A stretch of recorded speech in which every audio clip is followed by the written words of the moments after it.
bumuelta, pak, pak, pak, pak, psing! Itong ating presidente, talagang bumuelta po talaga guys, may hatak.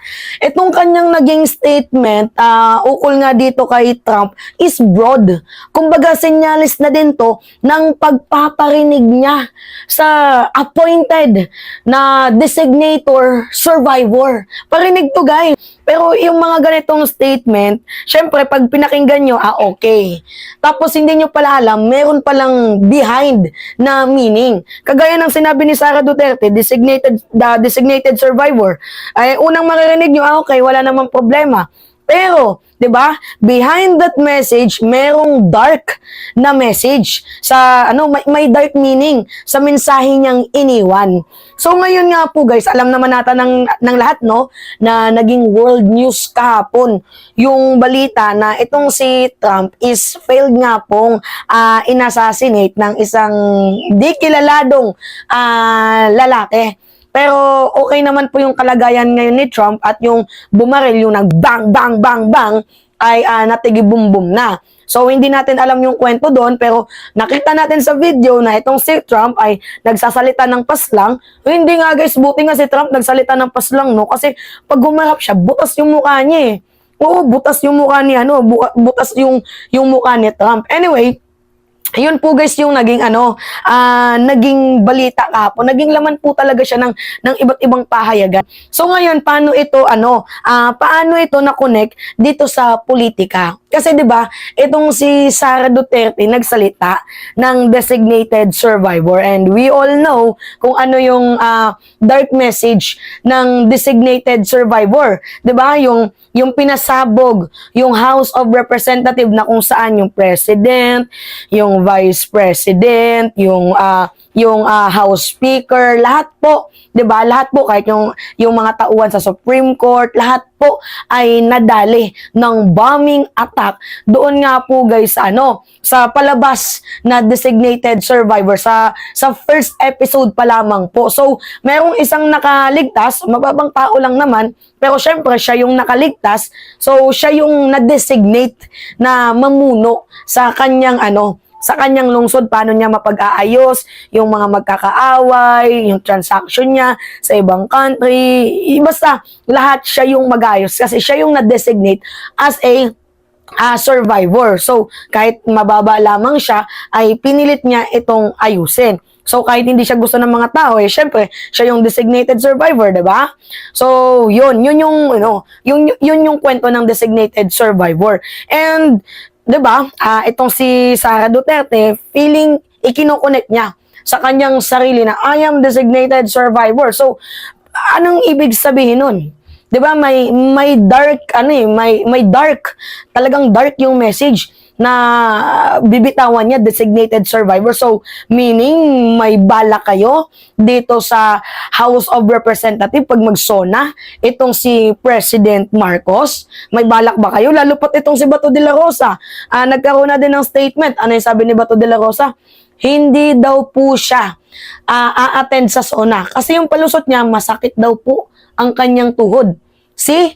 May pattern na. 'Di ba? Hindi na-attend si Bato. Baka sa sunod na araw, si Bongo hindi din na-attend. Si Padilla hindi na-attend. So, baka totoo nga.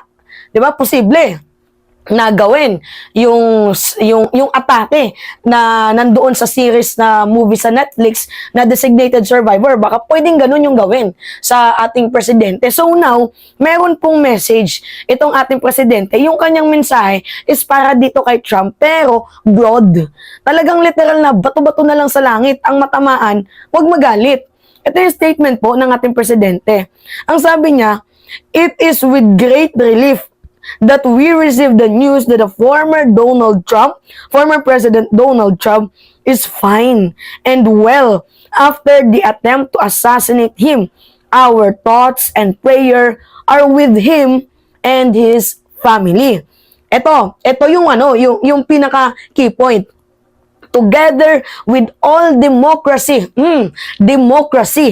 loving people around the world, we condemn all form of political violence. We condemn all form of political violence. Ano yung ibig sabihin nun? 'Di ba? The voice of the people must always remain supreme. Ano yung ibig sabihin ng ano? We condemn all form of political violence. Simpleng banat niya dito nga sa appointed na designated survivor. Kasi 'di ba, violence yung tinutukoy sa movie na Designated Survivor. So, kinukundi na po ng ating presidente yung mga ganyang klaseng gawa. At beside, hindi lang about ito sa Designated Survivor.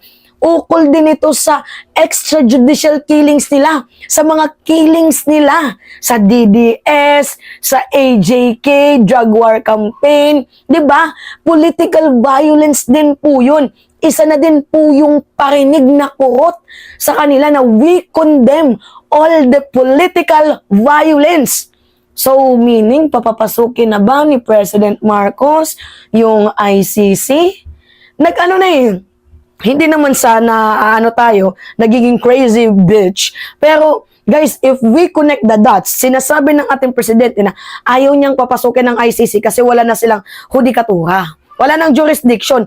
Pero, tingnan niyo yung kinikilos mismo, guys, ng ating administrasyon. Yung kinikilos nila na open po sila. 'Di ba? Nasabi pa nga ni Boying Remulla, pag-aaralan natin muli itong muling pagpasok ng ICC. Ano yung ibig sabihin nun? 'Di ba? Kumbaga, smooth transition yung ginagawa ng ating presidente. Tapos ano yung sabi ng ating Pangulo? The voice of the people must always remain supreme. Pinapatamaan niya yung hakbang ng maisog. 'Di ba? Pinapatamaan niya, hindi pwedeng mag-ano lang kayo ng kung ano-ano para makakuha kayo ng simpatsya. Hindi pwede yung ganun. Meron siyang kurot dito nga sa ginagawang hakbang ng mga tanga na yan, 'di ba? Nila Duterte. Kinokondem niya din yung inhumane dito sa Pogo, yung eksenang ganap dito sa Pogo. Kasi napaka-inhumane nun to the point na may human trafficking, 'di ba? Pinapadel, may torture chamber, 'di ba? We condemn all political violence. See?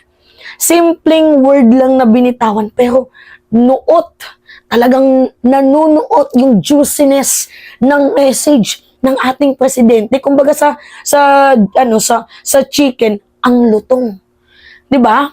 Kailangan dapat tayong mga mamamayang Pilipino marunong tayong magbasa.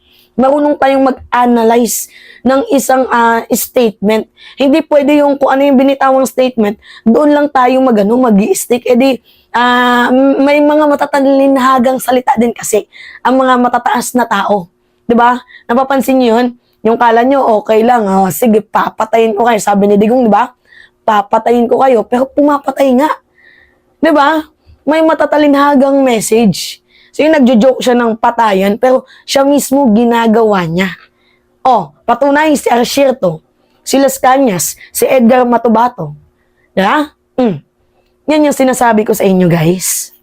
Diba? Ngayon, ano kayang masasabi ng mga didilis dito? Ibabash na naman nila si President Marcos.